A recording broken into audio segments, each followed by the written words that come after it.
I don't know. I don't think I'll start this officially. Okay. I think we'll just have a chat, and I'll work the questions in. You might not even realize it. So, what Sounds good inspired to you to start writing? No. me. Because I know you do like lots of stuff online, don't you, with the writers' wall and stuff like that? Yeah, I do a lot of different stuff and I do different things on different social media. I try to keep it different everywhere. Yeah. So like on Instagram, I'll do haikus. And then, Okay. I do my writing videos. I'm starting to get more into doing tips. And I'm really liking that. I'm enjoying it because I'm finding that a lot of the tips that I give seem to be a bit different from what I've classically seen. It seems to be helping people. So that's really nice. Yeah, But and yeah, I you'll try to keep it different across all the places that I post. and you'll get good feedback. I suppose that'll be inspiring in itself. The one that you're helping other people and just talking about writing can help Yeah, it you feels write in a really way, good. can it? Yeah, it feels really good. And when I was growing up, it was all books and things like that that you would have to read, and so it typically had similar writing advice if you were going to read those kinds of things. And so being able to be on YouTube and share totally different writing advice, I feel like it's nice to see that when I find it, and I like to be able to give it out. And just the idea of somebody, watching a video of mine, thinking of a different way to go about their writing or their editing or something, that's really exciting to me. So I like that. Yeah, and you can reach such a wide range of people as well with different writing styles, and their interest in writing is sort of different in what they write. Because it's Yeah. the internet, so you reach anybody who Google's writing, I suppose. So Yeah, that's right. And, it used to be that you would have to actually go to a writing group, see if you jive with the people, but in this mm, case, people can find you. yeah, So that's really nice. yeah, and there's only a certain sort of extroverted writer, I suppose, who would go to a writing group. I suppose many people wouldn't think that their writing's good enough to go to one. So with the internet, you can just look stuff up, and so you reach all different levels. Yeah, it's a much Find it more really well. nerve-wracking experience to go in person, and it Yeah, feels very yeah, exposing, sort of. yeah, definitely. Well, thanks for having this chat. Anyway, really appreciate it. So what? I know you'll answer this question all the time, and it's not on the list that I gave you, but just so people have like some context, like what have you written? What's your thing? You know? Well, right now, the book that I have out at the moment is called Anatomy of a Darkened Heart, and that's dark psychological historical fiction, which is not Hmm. a genre you hear all the time. I sort of just put together things that fit it Yeah, it's because it was something that I really wanted to write, and then I believe that you work around what you write. So that's what's currently published. That's part of the Dark Victoriana collection, and that's going to be 5 books. Actually, I keep building more things that I want to write for that collection. mm, So Lock and Key is going to be coming out this year, and that's really exciting. But besides that, I also have short stories out there in the Gems of Sisterhood. I have short stories. I have a few things published in lit journals, and just across the web in general. And I really enjoyed sort of dabbling in different things. So, of course, the Dark Victoriana collection is generally dark psychological historical fiction, but you could find contemporary fiction elsewhere. And like I said, I do haikus that are mostly based on motivation and inspiration, and that's on Instagram. great. So you mentioned that you work around what you write just at Mhm. the start there. How does that? I mean, do you decide what you're going to write and then write it? Yeah, In yeah, terms yeah. of you set yourself a challenge, or you decide this is what I'm going to write, and then make your style around that. Like, Yeah, for the most part, I'm very visual. So I start with something that I sort of see in my mind. So for Anatomy of a Darkened Heart, it was this main character, a girl who she happened to be wearing a Victorian dress. It's not like I have written Victorian fiction my whole life, so that's mm-hmm. kind of different. And she had like this sort of it was a sort of sadness about her that came from both inside and what was reflected on her by others. And that's actually how the whole book started, just that vision. That was it. And I sort of built out from there. And when I didn't find a genre that fit what I had written, I just sort of made Made your one. own. Yeah, And this was just a vision you had. It wasn't like a picture you saw online or something. It was something in your head that you, that's right. Yeah, and the entire music thing just spanned from that. That's right. Yeah, music Amazing. inspires me a lot, and I start to visualize things from music. So Oh, that's what started in my head, and I guess I started really writing that book from NaNoWriMo, where I said, "Oh, well, that's a good opportunity to just try to, push this idea out." It was something very different I had never tried before. So yeah, and with NaNoWriMo, you won't be thinking too much. You'll just be getting stuff on the page, so you won't have to second guess yourself all the time. And so it exactly. just got it out there, and turned out that it was a pretty good idea. Yeah, exactly. Yeah, it worked out really well. So way back, well, when you first started writing, what sort of made you start? You know what? It's a tricky question because I've always written, always, Mm, like since I could write, I've written, and I started writing poetry. That just sort of jived, I guess, with me when I was very young. And so it's hard for me to go back and say, this is what inspired me. But what I can say is when I was in high school, I wrote a novel that I was really excited about. And I had wanted to traditionally publish it because at the time, self publishing was really vanity publishing, which is expensive. So you didn't have the same options as you do today. So at the time, I wanted to traditionally publish it, but I couldn't finish editing it before college. And because I couldn't finish it before college, I had this idea that once you go into college, that's it. You have to go for your career, and that's the end of everything. And I'll hmm never be a writer. And I sort of just gave up on it. But I came back to it because I just sort of couldn't stay away.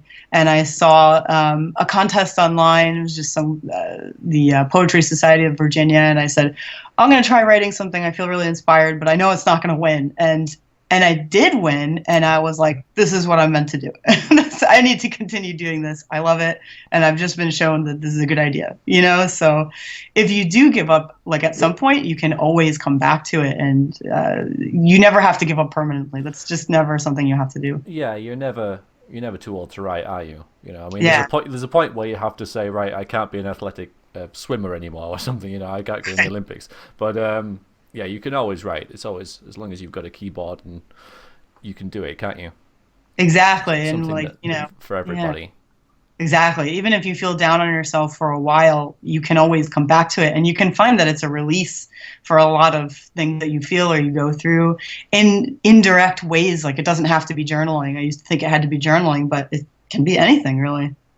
Yeah, it's a way to set yourself aside and put yourself, away from the real world. A bit of like an escapism, which I've heard a lot of people say before. Is that it's a form of escapism that you can just escape into your own little world and get some sort of brain mantra going, and so you're just there with your writing and and it can be really good for your brain, to just have these ideas in your head and you put them on the paper, and it's really rewarding that way.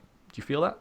Do you find that? Yeah, I definitely do. I feel that there's a difference between escaping to a world where you're reading about it and escaping to a world where you're writing. Hmm. Because when you're reading, of course, you're reading what somebody else has invented. It's taking you to new places you never thought of, which is awesome.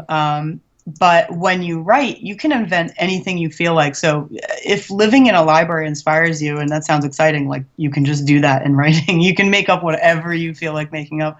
I think it's a great escape, especially if you're in the corporate world and you sort of don't really like what you're doing or something along those lines.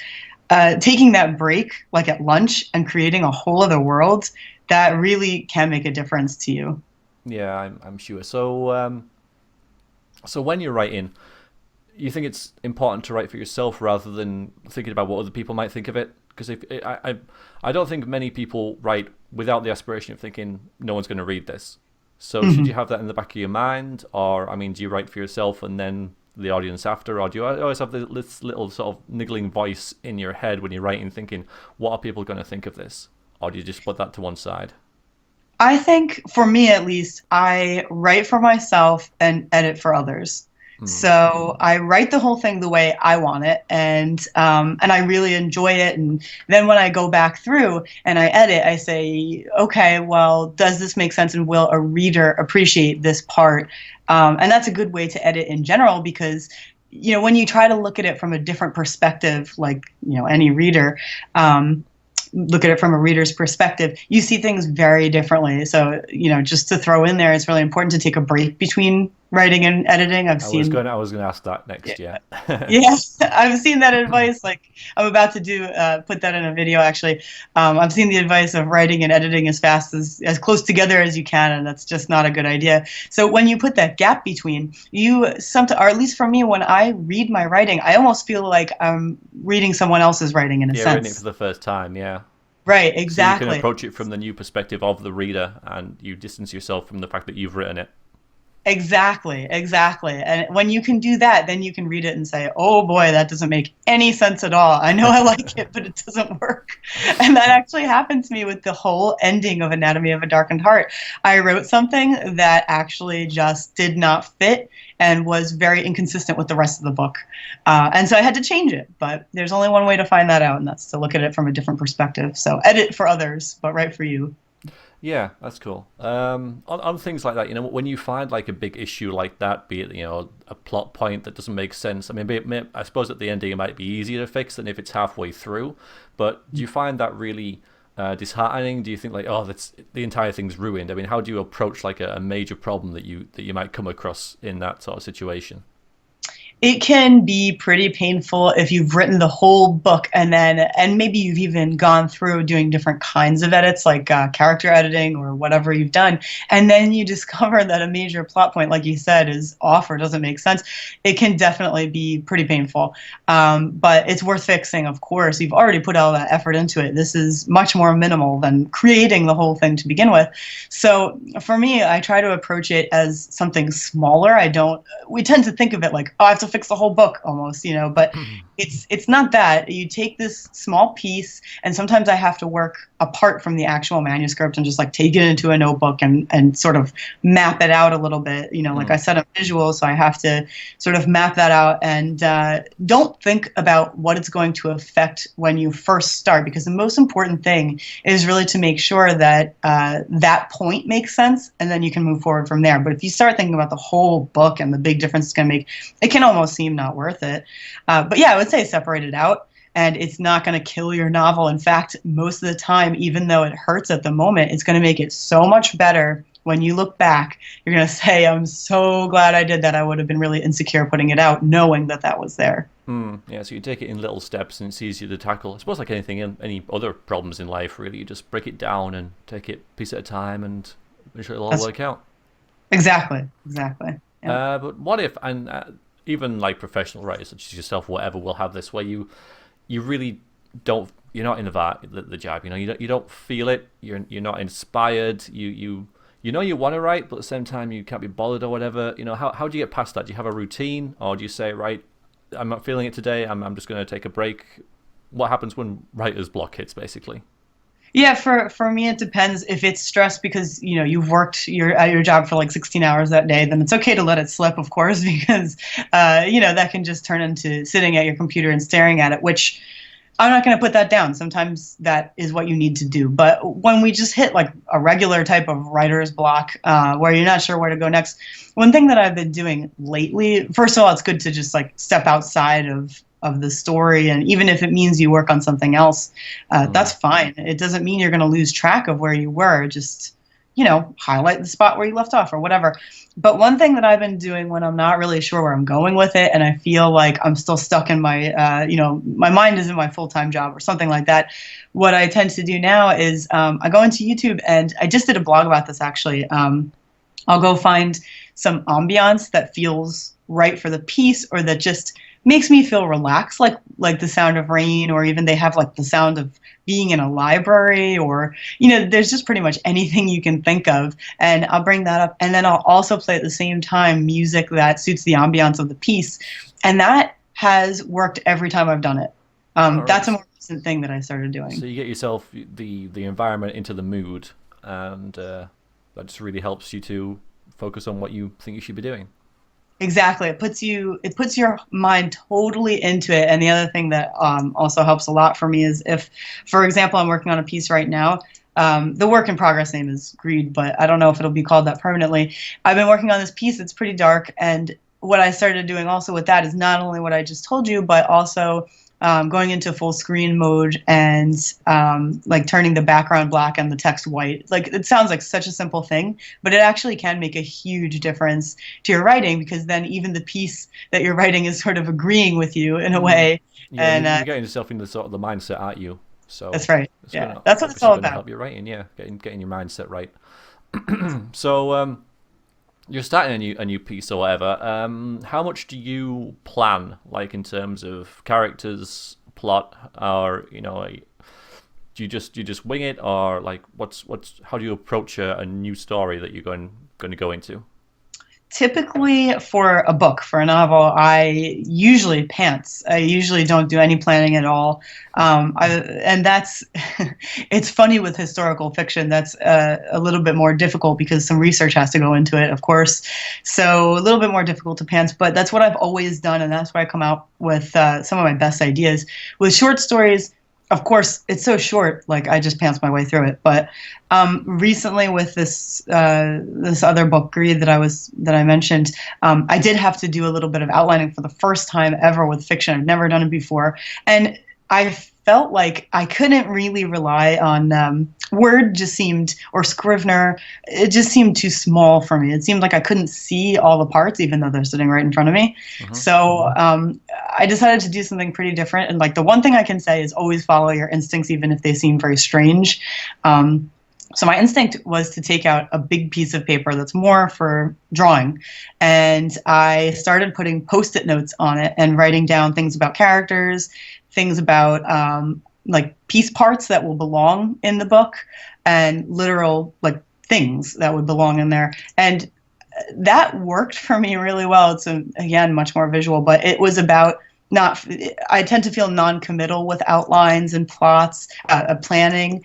It makes me very nervous to plan because I feel like, oh, what about the spontaneity? What if I lose the spontaneity? So in this way, I could literally move all of my ideas around the page and never have to stick with any of them.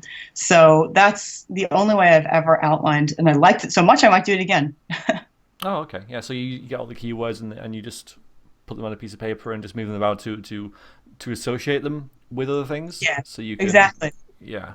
I mean, Exactly. I Yeah. must admit, I've done that sort of thing before myself, and it really did help get through a problem that I was having with one of my stories. Is that I just laid everything out on a table and just moved things around, and I realized there was a gap that needed filling between two of the things, and that's when I realized there was a problem, and so I brought that into the story. So I'm with you there. Yeah, absolutely works. Yeah, that's excellent. It's so helpful to be able to see it instead of reading over and over again and trying to figure out where the gap is. Yeah, yeah, keep it sort of minimal and visual, and yeah, you take away the writing part and just think about the ideas. Works. Exactly. Exactly. Um, when you start a story, do you start at the start, or do you start like, oh, I've got this really cool scene, I'm going to write that, and then I'll work the story around it. Maybe there's a bit before it, or maybe you start right in the start and realize it's not the start, and you put it a little bit I, further in, or how does that work for you? I usually start with whatever has inspired me to write it in the first place, which is usually somewhere in the middle. And when again, this is novel writing. With short stories, is totally different because it's so short. But with novels, definitely, I write whatever has inspired me to write it in the first place, which usually means starting in the middle or sometimes even at the end. That doesn't mean that that scene's going to stay there forever. I eventually write the beginning. The beginning is more stressful for me because you have to get it right. Obviously, in your first draft, it can be terrible, but you need to edit it into shape in a way that's going to lead into the novel and set the right expectation and be exciting and interesting. So for me, that's too much pressure to start with. And I start usually at the middle or the end. And I've definitely ended up throwing away that thing that I first started with because it's no good once I get the whole story together. But I jump around all the time. And that's why I don't work with Word. I work with Scrivener for these longer pieces, and that's because I can move things around very easily, and it's much easier for me to start somewhere and then go on either side of it randomly wherever I feel like. So that's usually what I do. I do a lot of jumping around. Oh, that's great. Yeah, that's really interesting. Thanks for that. Moving on, like away from writing, we're going to talk about publishing a little bit now. This day and age, you touched on it before, where before getting published like in a traditional sense was sort of the only way to do it. I mean, do you still recommend trying to go down the traditional route, or would you recommend self-publishing, and why, pretty much? I think it really depends on your goals, but I think that if you want to go for traditional publishing, either way, you need to research it to see what you're getting into. But the whole thing with traditional publishing now, it's I think that most people, most writers have an ideal picture of it, like J.K. Rowling or Stephen King, and you're going to hit it big. And if you get accepted by Random House, then you're a writer forever, and you can do that for your full-time occupation. But that's not the truth. And that's something that I find a lot of writers don't really know. So if you ever watch Jackson Pierce, she was on YouTube. I don't know if she still is, but she used to do videos, and she was through an imprint of a major traditional publishing house, one of the big five, and she really, really told the truth.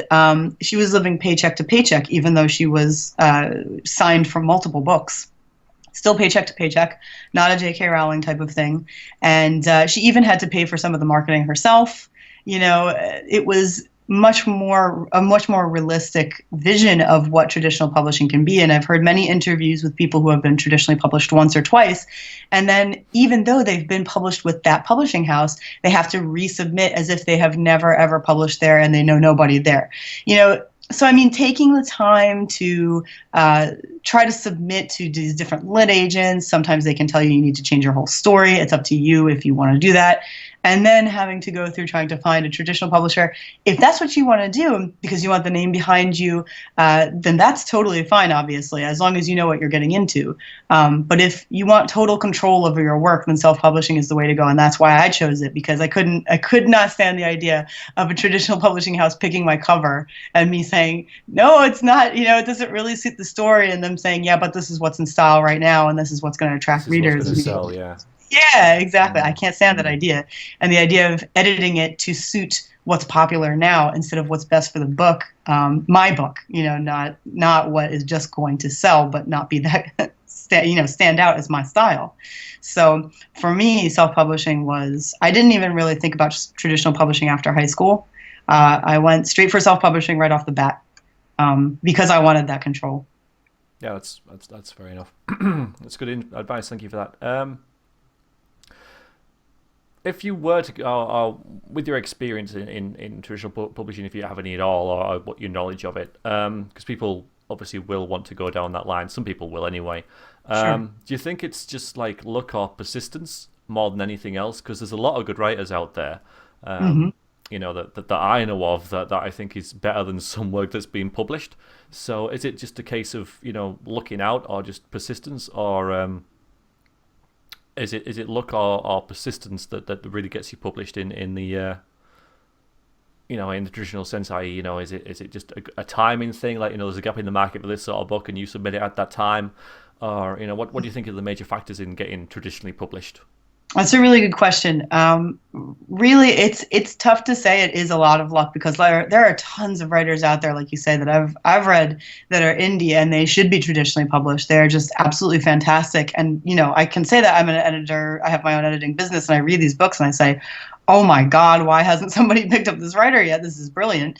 So that bothers me a little bit. But yeah, it is hitting places at the right time. It is persistence for sure, because there are so many authors, even J.K. Rowling and people like her, who have been rejected sometimes hundreds of times, literally hundreds of times, that finally get accepted by the right place. And that's great. I mean, that's fantastic if that happens.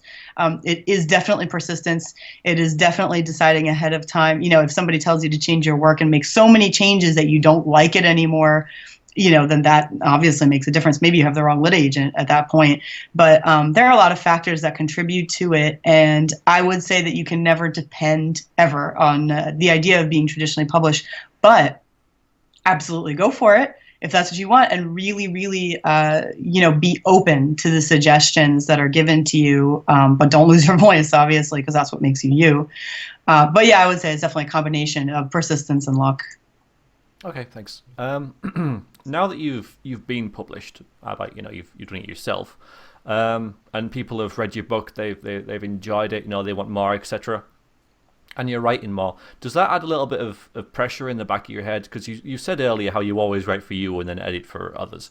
But now that you know that someone's going to read this, has that affected how you write at all, or are you able to put it to one side without the expectations of people already having read something and enjoyed it and thinking, is this going to be as good? Is it going to be better?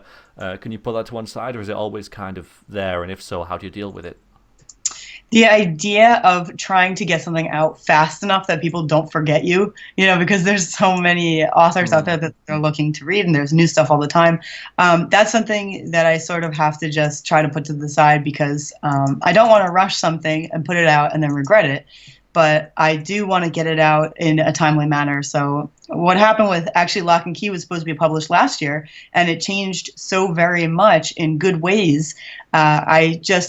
You could definitely sit there and say, well, my plan was to get it out by this date. I'm just going to work towards that date, and whatever is done is done, and that's how it's going to go. But for me, it made such huge changes. It changed from something I was planning to be 10,000 words to something that's over 50,000, and like the whole focus of it changed. And so for me, if I want it to be as good as it should be, I need to take the time that it takes. But what I would recommend is, in the meantime, I do put out short stories, in anthologies. I do keep up my blog, of course. I do put out haikus on Instagram, stuff like that. But the additional pressure, definitely, some of that is just from me saying, I really, really, really want to get this out by this date. And then you can put so much pressure on yourself that there's no way you can do it. You end up just writing something, having trouble writing because you put so much pressure on yourself. But I would say there's always that pressure of trying to get out as fast as you can so you don't get forgotten. But it's much more important to put something together that is true quality and that represents you very well. Yeah, I suppose from what you're saying is that, as far as you're concerned, you'd rather spend a couple more months on something that you're happy with within yourself, rather than put something out there for a deadline that you're not entirely happy with. So you'd rather maybe sell a few less to have a better book. That's right. Definitely, definitely. That's really good. That's nice to hear. Because I know like a lot of people might think that I've got to get this out by this time, and yeah. Well, that's all the questions I had listed. They were all from me. A couple of them from people given to me to ask to you. Once again, thank you very much for joining. Is there anything you want to add at all before we wrap this up? Well, really, I would just say that if you're a writer and you're interested in publishing, that the main concern for you is doing what you love and being happy, like I said, with what you put out. And regardless of whether you're traditionally published or self-published, just being happy with what you're doing. That's the most important thing, and that shows in your work. Readers will find you because they sense when you love what you've written. Yeah, I suppose that's true of many things, music and other things like that. If people are enjoying what they're doing, then people are going to enjoy what you're doing. Exactly. Yeah, that's brilliant. All right, well, thank you very much, Christie. I shall, if you're interested in Christie's work, there will be links in the description of this video and the stream and such wherever I put it out. So check her out and buy her book, which is Anatomy of a Darkened Heart. And thank you so much for having me on, Mariax. This was great. It's all right. Don't worry about it. It's been a pleasure. All right, then. So thank you very much. Toodaloo. Bye.